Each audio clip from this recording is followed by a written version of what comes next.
Bismillahirrahmanirrahim. Assalamualaikum warahmatullahi wabarakatuh. Alhamdulillahirabbil alamin. Assalatu wassalamu ala asrafil anbiya'i wal mursalin wa ala alihi wa sahbihi ajmain. Amma ba'du. Segala puji bagi Allah Subhanahu wa Ta'ala, Tuhan semesta alam yang telah menciptakan kita berpasang-pasangan. Allah ciptakan laki-laki yang gagah perkasa, suara lantang membahana, tatapan tajam menawan jiwa, langkah tegap bagai tentara, terkadang hati tertawan dibuatnya. Allah juga ciptakan wanita yang sifatnya romantis. Alis matanya bagaikan semut yang berbaris, senyumnya manis membuat iman laki-laki menipis. Memandangnya sekali serasa di Paris, memandangnya 2 kali serasa di Inggris, memandangnya 3 kali hati-hati dompet tipis.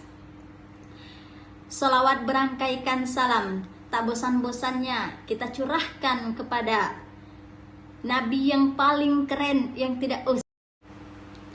Baiklah hadirin semua, pada kesempatan kali ini dalam menyelesaikan tugas retorika, saya Rama Fitriani akan membahas tentang tokoh besar Muhammadiyah yang dikenal dengan aset perubahan dunia, tidak lain dan tidak bukan, yakni Kiai Haji Ahmad Dahlan.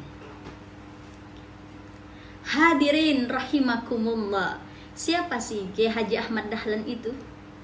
Kiai Haji Ahmad Dahlan adalah pendiri pertama salah satu organisasi besar di Indonesia, yaitu Muhammadiyah. Kiai Haji Ahmad Dahlan memiliki nama kecil Muhammad Darwis. Ia adalah termasuk keturunan dari Maulana Malik Ibrahim, yaitu salah seorang terkemuka di antara para wali songo, sang pelopor dari penyebaran agama Islam di Jawa. Beliau lahir di tengah-tengah masyarakat awam agama, di mana masih menganut ajaran Syekh Siti Jenar.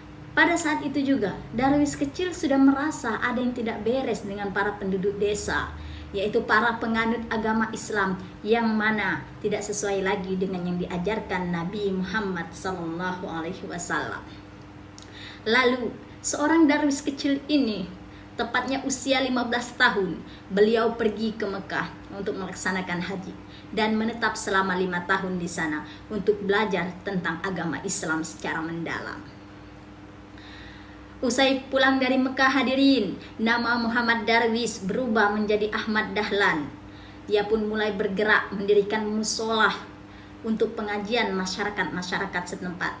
Hingga beliau mendirikan berbagai organisasi besar, salah satunya adalah Muhammadiyah. Tepatnya pada tahun 1912, Kiai Haji Ahmad Dahlan mendirikan organisasi besar tersebut.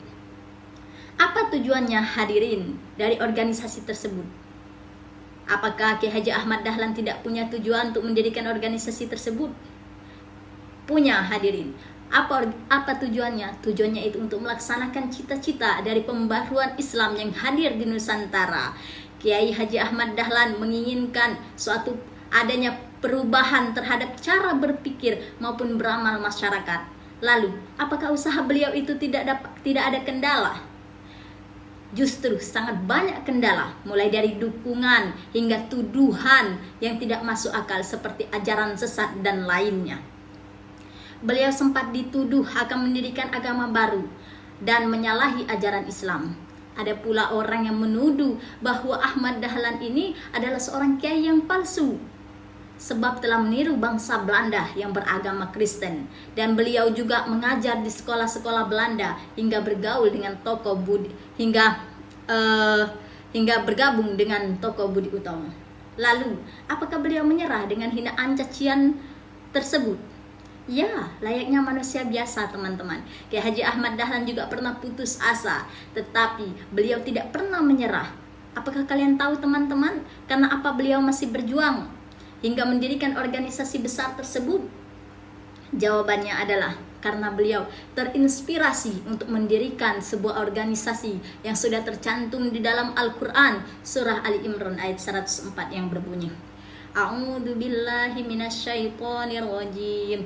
Bismillahirrahmanirrahim. Wal takum minkum ummatun yad'una ilal khairi wa ya'muruna bil ma'rufi wa yanhauna 'anil munkar munkar wa ulaika humul muflihun. Dan hendaknya di antara kamu ada segolongan orang yang menyeru kepada kebajikan, menyuruh berbuat yang ma'ruf dan mencegah dari yang mungkar, dan mereka itulah orang-orang yang beruntung. Kaum muslimin yang dirindukan surga. Dapat kita tarik kesimpulan dari cerita tokoh besar di atas bahwa kita sebagai generasi muda Indonesia harus melawan kebodohan apalagi tentang agama. Mari kita saling mengajak untuk selalu berbuat baik. Mari jadi para generasi yang tidak gampang menyerah. Mari jadi generasi yang cerdas dan juga sopan. Ada sebuah kalimat dari kiai saya. Apa kata beliau? Seandainya di dunia ini hanya ada 100 orang yang berbuat baik anak-anakku, maka jadilah kamu salah satunya. Jika hanya ada 10 orang, maka jadilah kamu salah satunya. Jika hanya ada 1 orang, maka pastikan itu kamu. Cukup sekian dari saya, semoga bermanfaat. Saya Rama Fitriani. Saya akhiri dengan wassalamualaikum warahmatullahi wabarakatuh.